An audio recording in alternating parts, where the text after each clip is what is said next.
Okay, my name is Krishnan Ramesh and I belong to the Marine Engineering Department of Ahmed University, and I am dealing with the subject of refrigeration and air conditioning basically, and I would like to highlight on what are the different components which the refrigeration and air conditioning has, and I am basically dealing with the second years. So, I will be taking today the components of refrigeration along with a little touch of the air conditioning as well. Okay, to begin with, we will be doing unit number 2, which has the following points, like for example to start with the design and function basically, and then we go to the operation of the refrigeration plants, how they operate, and then the vapor absorption system, the cycles, and of course the multiple compression and the evaporators. You know, what are the types of evaporators that has got, the refrigeration system has got. So, one by one we are dealing with all these 4 in detail. Okay, so as I said, we will start with the types of compressors. So, we have got the open drive compressors, you know, where basically the motors and the compressors are distinctly separate. You have the motor separately and the compressor separately. So, the drive is either by means of a coupler or with the help of the belt. So, that is what is specified here. So, basically it is from a coupling or a belt, and they are used for bigger size refrigeration and air conditioning plants.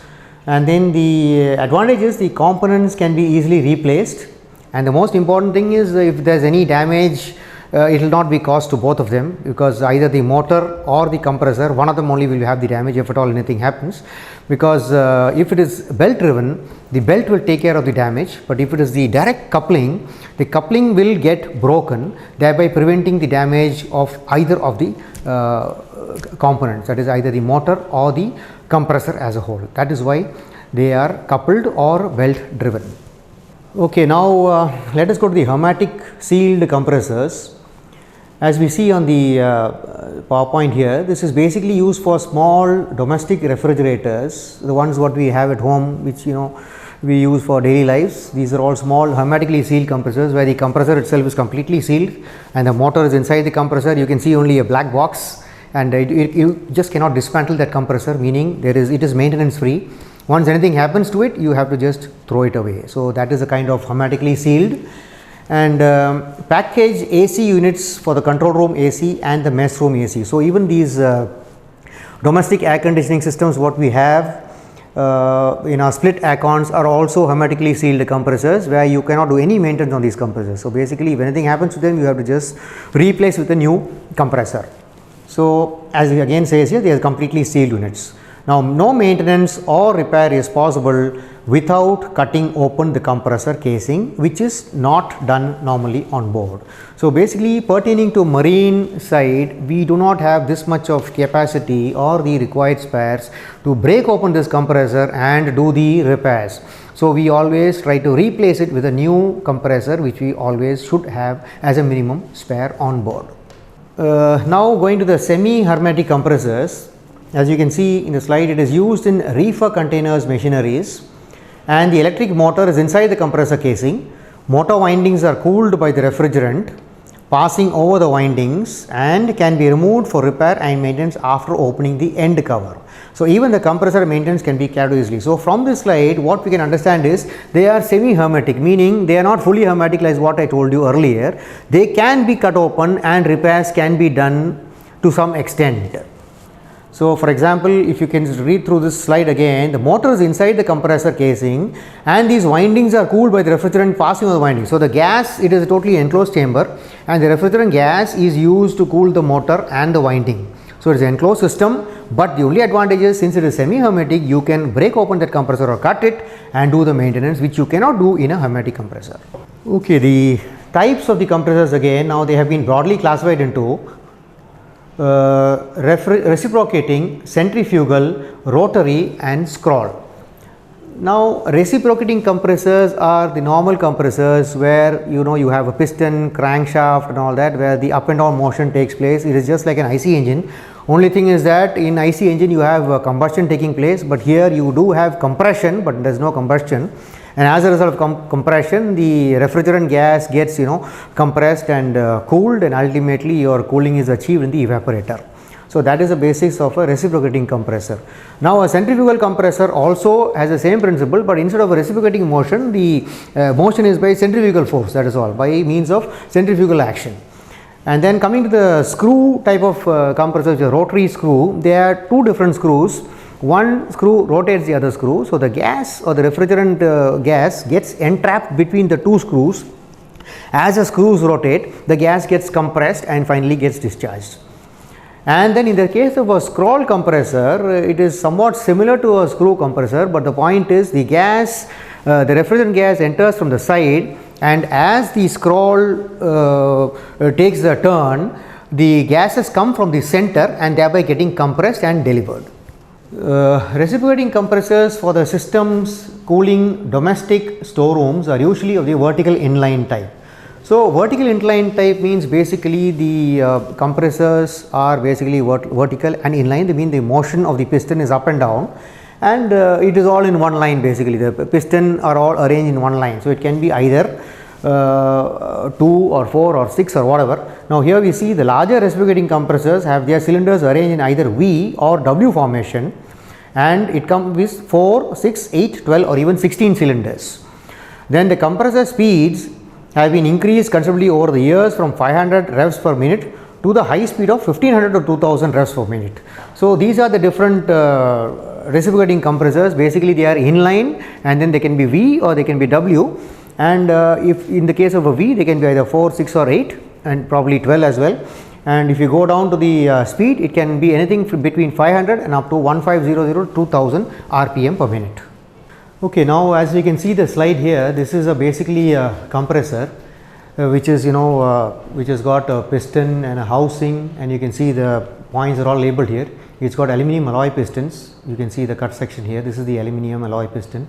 This is basically a V design. If you can see, one piston is here and the other pistons are here, and then you have the housing, basically cast iron, which is made of cast iron. The arrow you can see, this is basically the housing, and then the cylinder liners. So this is again the liner where the piston goes into the liner, and then you have the forged steel connecting rods again. So this is the connecting rods. So basically this is an engine by itself, and but only thing is there is no combustion taking place, but compression will definitely take place with the help of the refrigeration gas. And then you have the strainer here, of course, which entrains any particles of dust or anything there. And then the unloading equipment here, you have the unloader. So basically the unloading equipment, if you see what function it does is, it unloads the entire system during initial starting. So because as you can see, the compressor it has got inlet and exhaust valves or outlet delivery valves. So both these valves are actually shut. Let it be an IC engine or let it be an refrigeration or air conditioning compressor. So what happens is the motor which is coupled to the compressor will have a very high starting torque initially when the valves are closed. So in order to prevent the high starting torque for the motor, and also the motor getting tripped on overload or over current, thereby burning the motor, you take help of this unloading equipment, which basically unloads the system. That means it basically lifts the suction valve off this seat. That is, the suction valve is lifted off the seat, meaning there is no compression taking place there in that particular unit. So if there is no compression, then the piston obviously moves because the motor turns, and once the piston moves up and down, there is no compression, so the ease of movement takes place, and as a result the starting torque is also reduced considerably, and basically the motor does not have high starting current, it does not have any load. So that is basically the use of the unloading equipment. Now coming back to the sump here, you have the oil supply where you have the oil pump here which supplies the oil basically to all the moving components of the refrigeration or the air conditioning compressor, basically the liner and piston, connecting rods and the entire crankcase itself. And then you have the coolers here, the oil cooler, wherein the hot oil coming after the lubrication usage has to be cooled to go back into the compressor. So that is the cooler there. So basically the cooler cools the oil and then it puts back to the system. And the crankshaft, of course, it is made of steroidal graphic iron. So these are basically the components of the refrigeration compressor, which is split up to make easy understanding. Now again, seeing this slide, this is just actually a cross section of the same compressor what we had seen earlier. The thing is very clear here. Now you can see these are the suction valves or the discharge valves. They are mounted with the help of a spring, and this is a piston, this is the connecting rod here, and then you have the crankshaft here is supported on two bearings on either sides, and these passages are actually the drilled passages for the oil to pass through. So basically the oil, why it is needed is for lubrication. So the oil is taken from the sump here, and then it is pumped with the help of an oil pump, and finally it passes through these holes, and then it goes right to the top of the piston and then goes to the gudgeon pin. This is called the gudgeon pin or the piston pin. So basically this is connected to the piston and the crankshaft, that is the piston pin. And so this is the piston, and then you have the connecting rod and then the crankshaft. And this is your sump again, this is your sump, and then finally the oil is getting pumped through the filter and it goes into your system. Okay, this is actually a cut section of a centrifugal compressor basically.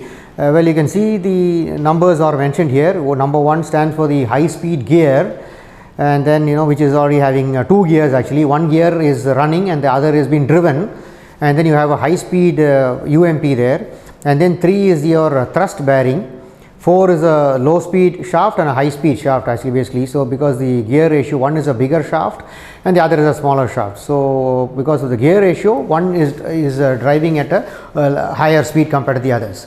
Then you have a gear mechanism, and then the main bearings on both the sides, then the low speed pump of course, then the impeller and the vanes, and then the pre-rotation vane linkage, finally the shaft seal. The shaft seal is very important because you need to seal the lubrication oil as well as the refrigeration gases from going outside the compressor as well as entering anything into the compressor. That is why the shaft seal is basically needed and is important.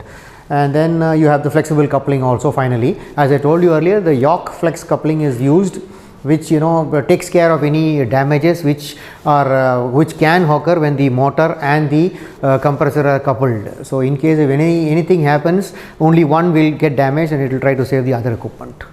Okay, now if you can see the centrifugal compressors, for the marine use, the centrifugal compressors are found only on air conditioning duties. So that's what I was trying to tell you, as they are not flexible enough for the range of operating conditions necessary for cargo operations. And however, some adjustment of capacity is needed even for air conditioning duties, and one of the best ways of reducing capacity is by the use of the adjustable inlet guide valves. Okay, and then the other methods are using a damper valve in the suction pipe, speed variation, or hot gas bypass. So all these are methods wherein which we can adjust the capacity of the compressor, thereby helping it to unload in the very beginning and perform a good compression action, thereby preventing any damage being caused to the motor or the compressor.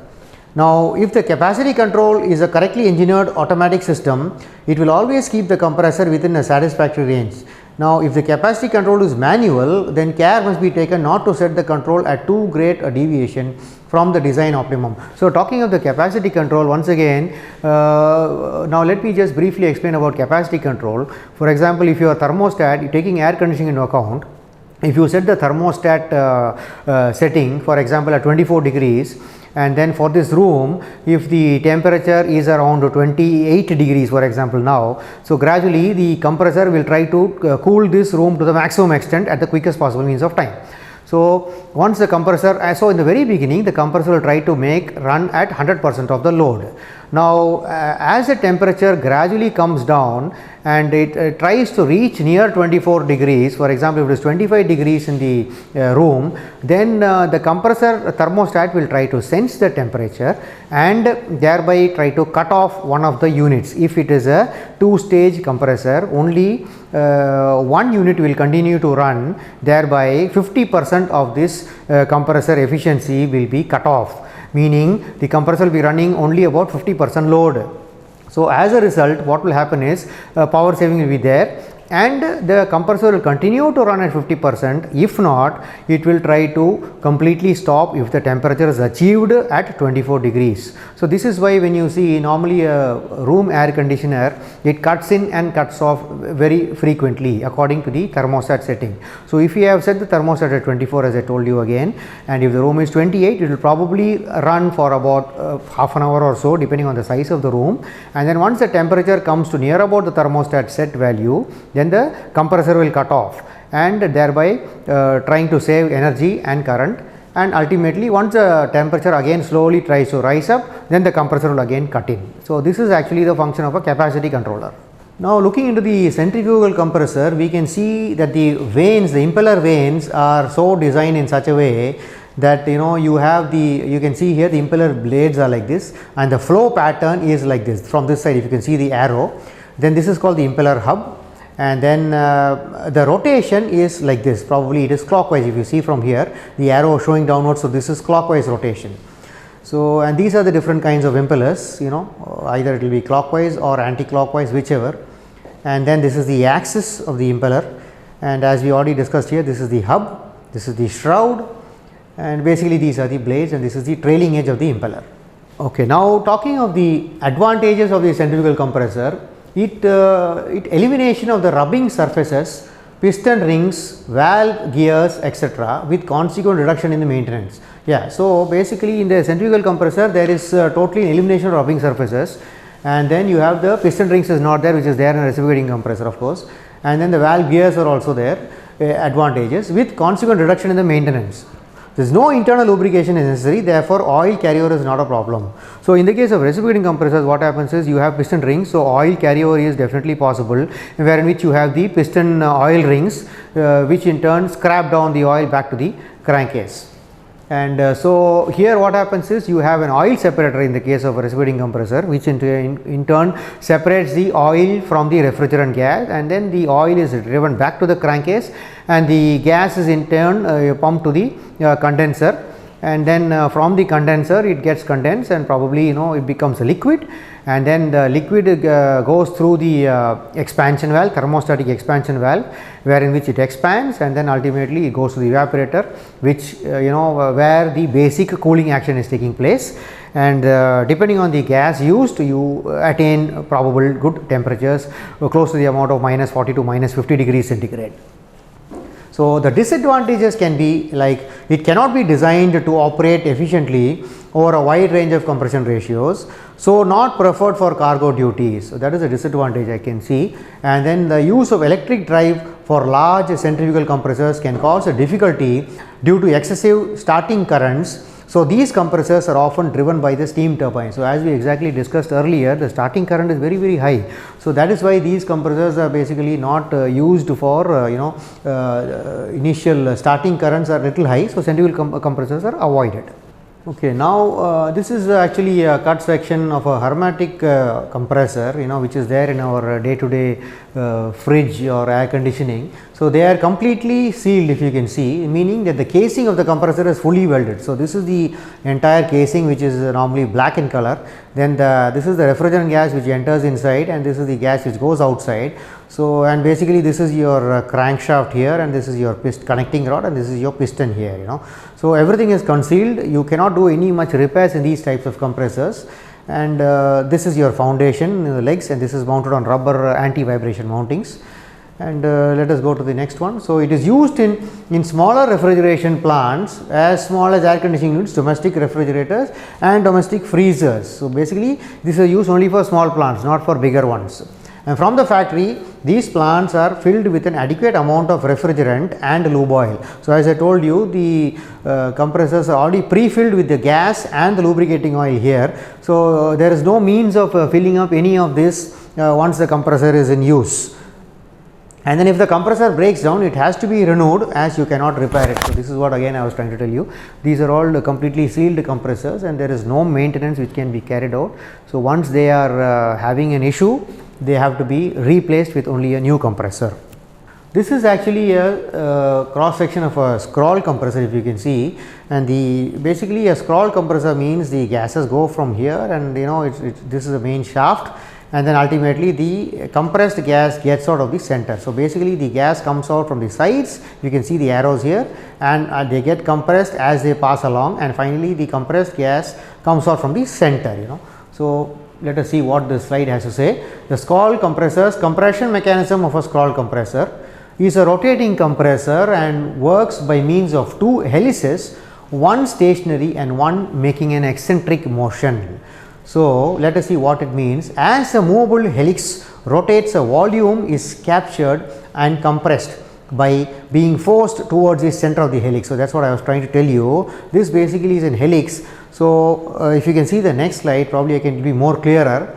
So, an outlet valve is placed in the center and the compressed gases leave the compressor here. So, again to sum it up, the gases go from here, pass through the center, ultimately gets compressed here, and the compressed gases get out from here. So, the scroll compressor, hermetic compressor, and the refrigerant vapors are sucked into the casing through the electric motor and into the helices in the top.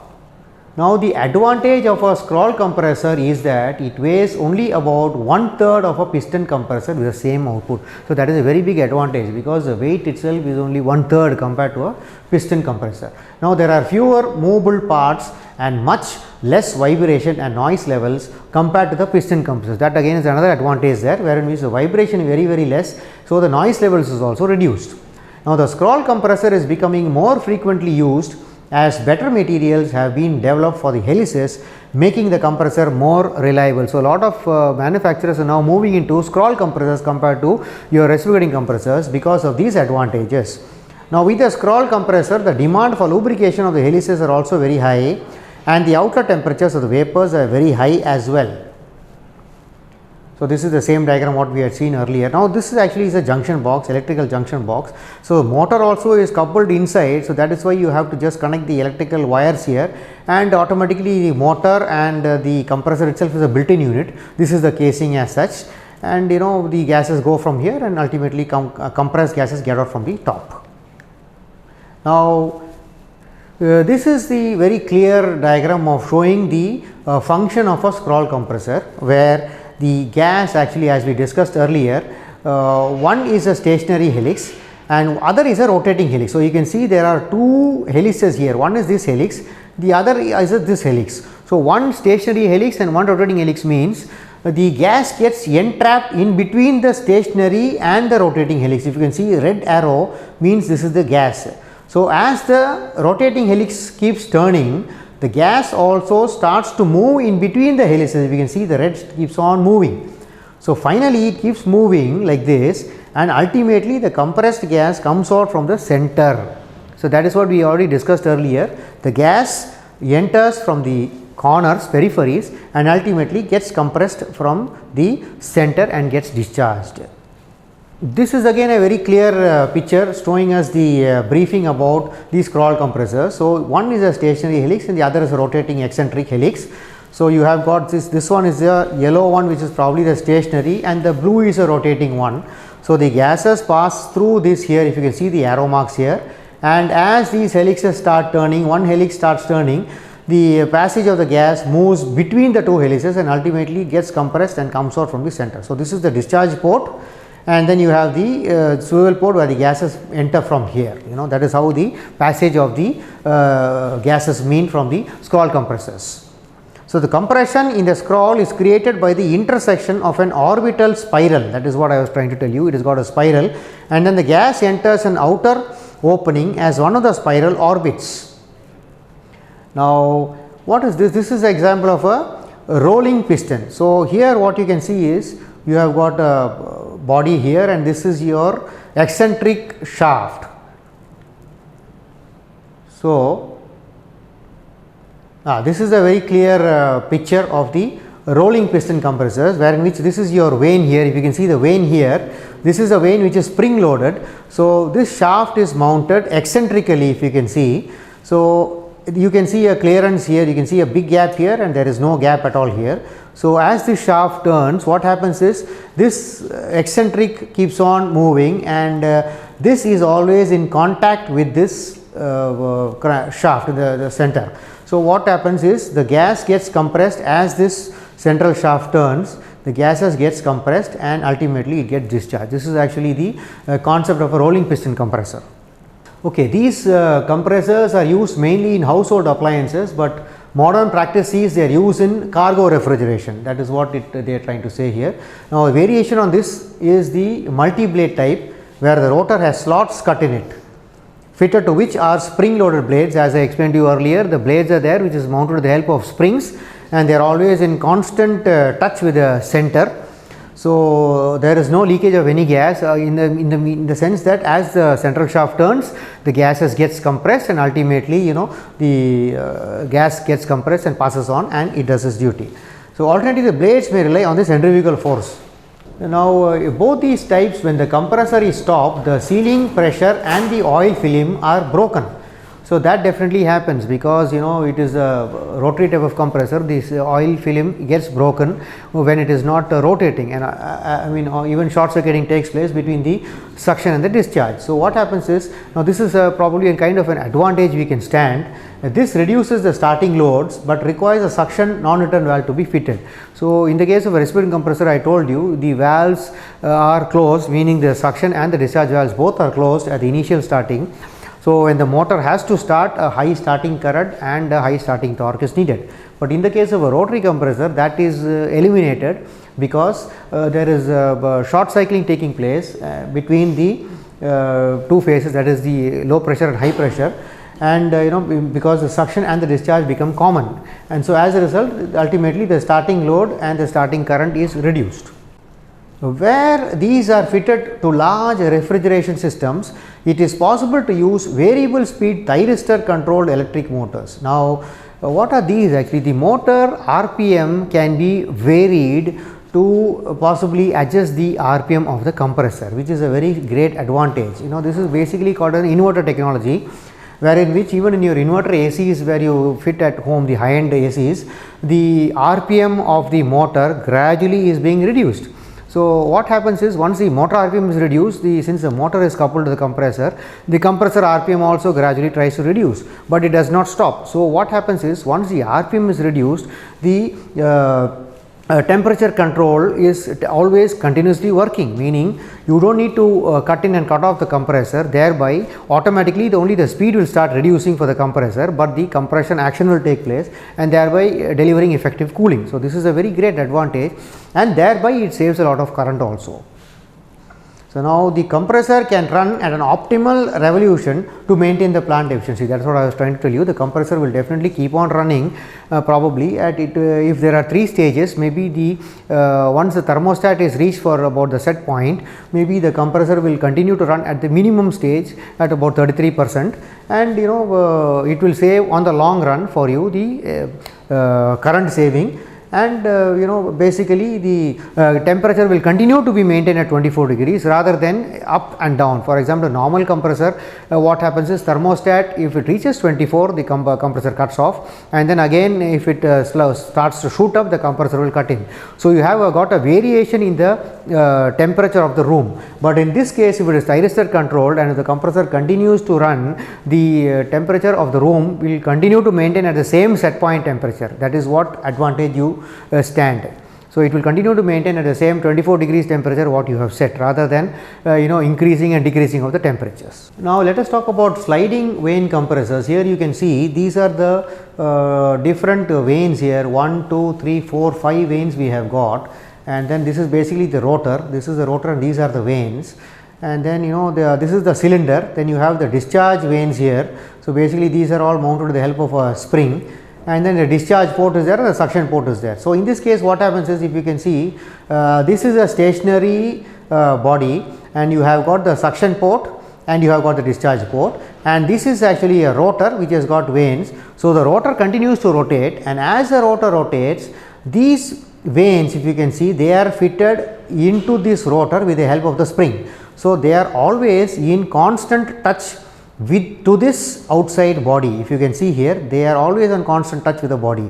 So, as this turns, this body has got an eccentric. If you see, it is not perfectly round.